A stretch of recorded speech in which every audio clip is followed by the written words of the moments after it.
What's going on, everyone? Welcome back to another episode.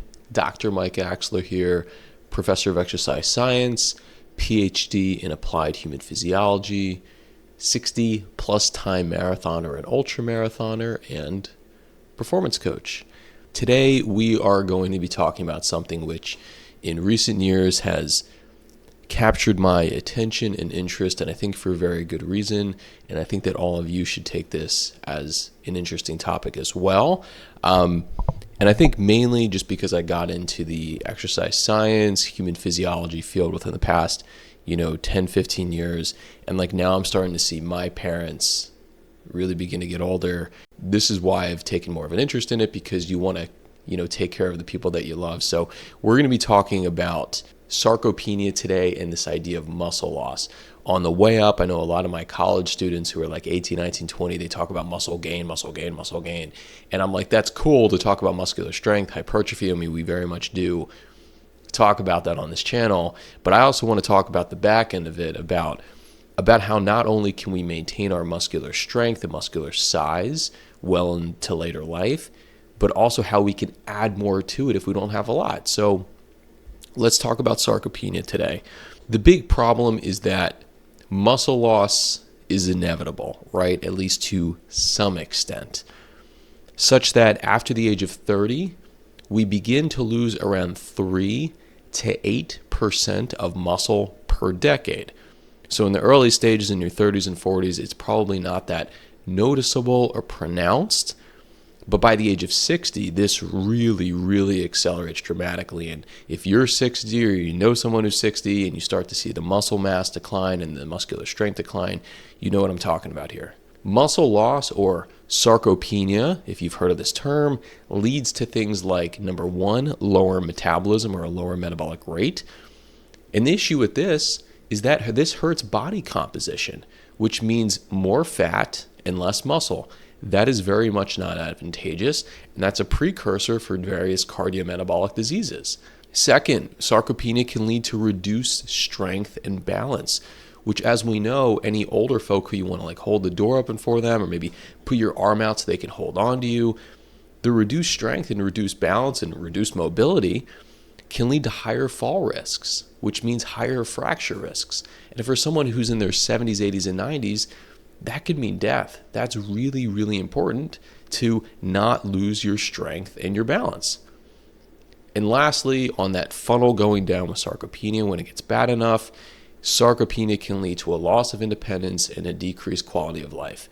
And I don't even want to think about the one day when I can't get out and drive my car to the gym, because that day will come at some point, but I want to push that off further and further and further away. And the big issue is that most older folks, they feel powerless to stop this. They just think it's the nature of getting older, but I want to change your mind on that today. How most people try and solve this is either they do more walking as their exercise, and or they just take supplements and various vitamins. But I'm going to show you how this isn't enough. So many senior citizens rely on walking or just getting their steps in as their main form of exercise. And while walking is a phenomenal form of exercise and can be very social and burn calories, without actually lifting weights and progressively overloading, there's not going to be any strength. We're still going to lose muscle mass. Further on this, a lot of older folks have too low of protein intake. And this is in just the general population. People don't eat enough healthy dietary proteins. And we know that dietary protein not only helps to build muscle, but also maintain muscle. So if we're having these folks who are losing muscle because of inactivity and because of hormonal shifts, and if they don't have enough protein in, they're just going to continue to lose muscle. Further, a lot of older folks try and solve this issue through supplements. Anything from various vitamins, such as vitamin D or a multivitamin or collagen supplements. They're often oversold, but they don't really do anything with respect to adding in muscle protein synthesis. And this all leads to more confusion, frustration, and just deterioration in health. Alrighty, so why this doesn't work? We know that muscle, and in general skeletal muscle, needs a combination of load, progression, and recovery. Sarcopenia, as we had said, is largely driven by inactivity, so not lifting enough weights, low protein intake, And hormonal shifts, a decreasing hormonal milieu where testosterone, estrogen, progesterone, growth hormone is not on older folks' side. So without mechanical tension, muscle fibers won't grow and they won't be preserved. So as we'd said, you can walk and walk and walk and that's fine, but unless you're actually stimulating the muscles and going to failure in the gym, they're not going to be strong and they're also just not going to be maintained. So low load, low effort training just isn't enough of a stimulus for older folks to keep their muscle mass on. And further on this, without proper rest and nutrition, strength won't improve. But the body can build muscle at any age if trained correctly. So let me offer you this better approach. This is an evidence-based strength training for aging adults based on a ton of literature. So number one is to weight train 2 to 4 days per week, and more specifically, full body resistance training. I got my parents to sign up for a local gym, and just like any other big box gym, they have a couple of rows, or I guess columns, however you look at them, of exercise machines, and it'll be like biceps, triceps, shoulders, chest, back, quads, hamstrings, glutes, abductors, adductors, abs, and you just go down the machines one by one by one by one. Just do 1 or 2 sets on each of the machines and keep moving on down. Do that 2 to 4 times a week. That is a perfectly sufficient stimulus to not only maintain the muscle you have, but also add muscle. And when you're doing these machines, you're focusing on the compound lifts, the push, the pulls, the presses, the rows, sometimes deadlifts if you want to go do that on your own. When you're doing these compound movements, you're not only getting the muscles to work together and fire together, but you're also increasing your core stability and your balance. You learn to do things bilaterally, which is so important for older folks. Second, use progressive overload. So over time, increase the weights, increase the repetitions, and increase your effort.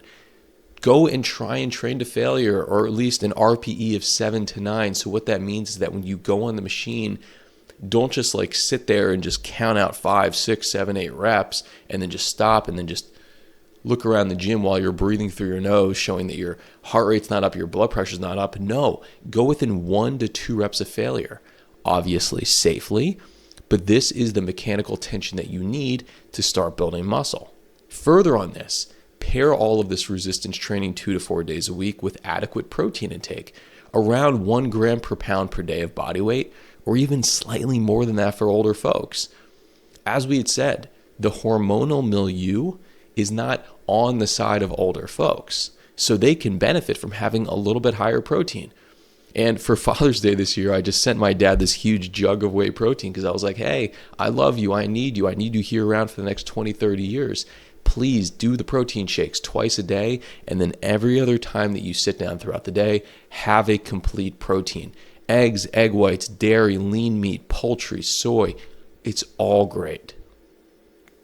And lastly, include rest and recovery around 24 to 48 hours between each training session so that you're sufficiently recovered and ready to ramp up for the next section. Alrighty, and lastly, why this approach works and why it can work for you as well. Research does consistently show that muscle growth is possible well into our 80s. And since you're probably not 80 years old watching this, start today. Don't wait, just start today. Start gaining muscle right now. We know that strength training is going to improve balance, stability, mobility, joint health, energy, insulin sensitivity, longevity, cognition, confidence. We can just keep going down the road. If you remember the old Johnny Bravo cartoon from Cartoon Network, he was this big, strong, macho guy with tons of confidence. Yeah, he was kind of like a butthead, but the idea was that he was big, strong, and confident. And if you give that to someone who's 60, 70, 80 and is on their way down, they're losing a little bit of their balance, maybe they have a little bit of scoliosis, or they're starting to get a little bit frail, you see some older people really start to lose the lack of independence and quality of life. If you give them more muscle mass, they'll be more confident, they'll be more balanced, and they'll just be happier and healthier. Further, rebuilding strength means regaining independence and vitality, as we talked about. And lastly, on my favorite point, is that the best time to start this was 20 years ago, but the second best time is right now. So if you are someone who's like ramping up in age, 50, 60, 70, please, please, please go get a $10 or $20 a month gym membership. It will not hurt.